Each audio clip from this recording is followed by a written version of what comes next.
In this episode, you're going to learn why taking an inventory of our triggers and emotions helps us recover our mental health.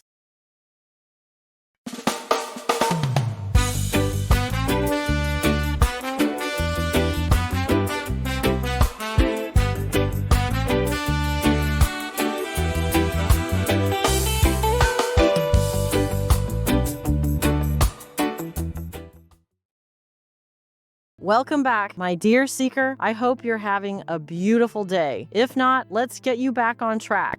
In this series, we've been learning about the benefits of letting go when life gets lifey. If you haven't watched parts 1 through 3, please go back and check them out so you can get the full impact of these powerful, life-changing teachings. In this message, we're going to unbox the process of taking a personal inventory of your triggers and emotions so you can understand what you're feeling and why. And when you learn how to do this, then you'll start responding to what's going on around you from clarity instead of chaos. Remember, everything I share is based on tools and hacks I personally used that helped me and countless others recover their mental health and go from crushed and crazy to a winner and a champion. Now let's unbox this. Every day, we need to take an inventory of our emotions so we can understand what's driving them. Otherwise, they're bound to lead us in the wrong direction. Most all of us have damaged emotions due to our traumas of the past or maybe even the present. You may think you don't have any traumas because you can't recall anything particularly traumatic that's happened to you. However, there's another kind of trauma that can affect your emotions. It's trauma that's been caused by what didn't happen to you. For example, maybe your parent or parents were emotionally unavailable when you were growing up. Perhaps they were caught up in their addiction, career, or other life stuff that caused them to shortchange you on attention, affirmations, or affection. Or maybe your siblings or other family members were never in your corner, so to speak, and never gave you the familial support you needed growing up. An unhealthy environment where we lack the love and support we need can traumatize our emotions and cause all kinds of problems for us in adulthood. That's why we need to take an inventory of our emotions and get to the bottom of why we get triggered by everyday life events and how to rewire our thinking and transport it from the unhealthy zone to the healthy zone. Think of your emotions like a compass that's been hit too many times. If it's damaged, it still spins, but it doesn't guide you accurately. You wouldn't use a broken compass to find your way, so why use unexamined emotions to navigate your decisions? This doesn't mean you push away or shut down your feelings. Quite the opposite. It means you sit with them, watch them, write about them, and investigate their root. It means when you feel that rise of defensiveness, you stop and ask, what am I defending? My pride?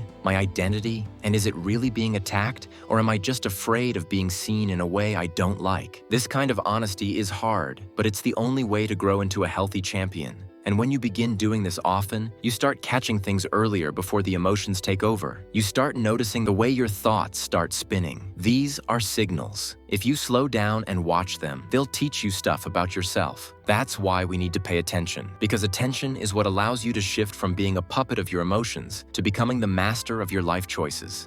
Now let's go deeper. Many emotional triggers are actually tied to past pains that were never processed. If someone's disapproval shuts you down, it might be tied to an old wound, maybe a parent, a teacher, someone you once tried to please and got rejected. Your adult mind may forget, but your nervous system always remembers. That's why certain words or tones hit you harder than they should. They're touching an unhealed place. This is why you need to peek back, but not to stay there. It's only to understand the blueprint. You can't change what happened, but you can understand how it shaped your emotional wiring.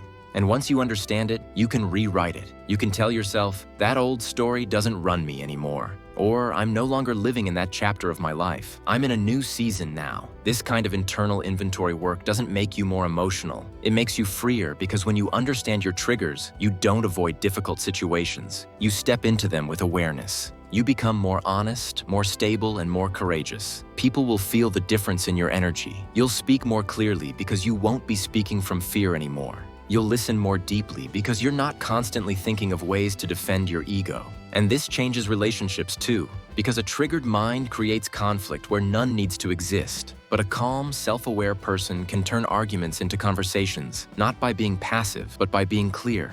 You'll stop taking things personally. You'll stop reading into every silence. You'll start asking direct questions instead of making silent assumptions. This is the power of taking your own inventory and auditing your triggers. It clears away the fog, and the more you do it, the less reactive you become. You start to see that you don't need to comment on every comment. You don't need to defend every part of your identity. You can let things pass without absorbing them. That's wisdom. Another part of this practice is learning to separate emotion from behavior. Just because you feel anger doesn't mean you have to act on it. Just because you feel hurt doesn't mean you need to shut down. Emotions are signals. They're not our taskmasters. Champions know this. That's why they've trained themselves to pause, not to be cold, but to be in control.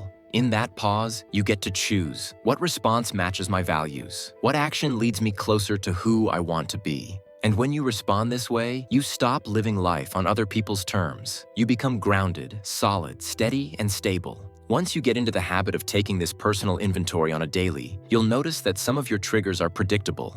They happen around certain people, in specific situations, at particular times. That predictability is your gift. It means you can prepare. You can rehearse your response ahead of time. You can visualize staying calm. You can create new habits. One of the most powerful things you can do is make a plan for your most common trigger. Write it down. Break it apart. Practice your new response like a dancer practices their routine until it becomes automatic. Over time, this builds a self-respect that comes not from image, but from inner integrity. You start to trust yourself because you're no longer controlled by every passing emotion. You've earned your own trust. That's what makes your confidence real. It's not about thinking you'll never feel fear or anger again. It's knowing that when you do, you'll handle it with strength. And you don't have to be perfect. The goal is not to become emotionless. The goal is to become emotionally wise. When you mess up, you don't beat yourself up. You reflect. You ask, what can I learn from this mess up? And where did I lose awareness? That reflection is a form of power. You do better next time and move on. It's how you build resilience by getting smarter every time. This is not just theory, it's training. Just like the body is trained with movement, the mind is trained with observation and reason. And the more you train, the more you notice. And the more you notice, the more you grow healthy. You start to feel the difference between an emotion that needs expression and one that needs reflection, between something that's valid and something that's just noise. That's a high level of awareness, and it's available to anyone willing to do the work.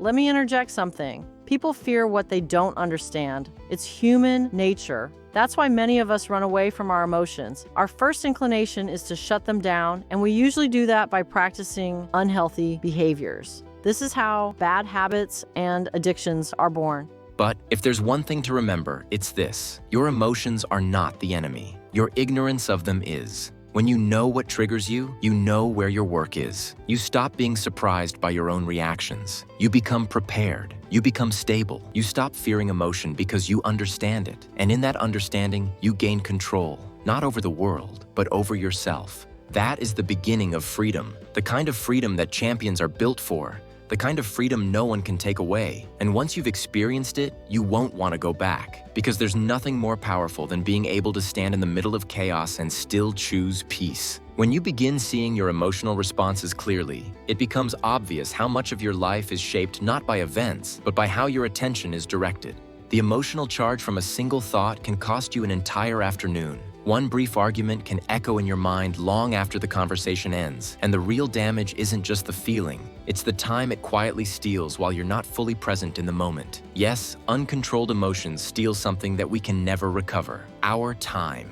That's why in the next message, we're going to talk about the awareness of time and the importance of being fully present in the now, not in theory, but in practice. Because unless you see where your time and energy is spent, you won't understand how much of your life you've handed over to noise and nonsense, how time disappears and slips through your grasp in small choices that seem harmless in the moment but are devastating to our mental health in the long run. Now, speaking of time, the next message in this series about how to let go when life gets lifey is going to be entitled, Ain't Nobody Got Time for That. So make sure you subscribe because you don't want to miss that life-changing, sanity-saving message. For relaxing music and beautiful scenes that help calm your mind for a daily win, check out my other channel, Beautify Your Mind Studio. I'm G, and I post mind over matter easy mental health hacks to help you win every day.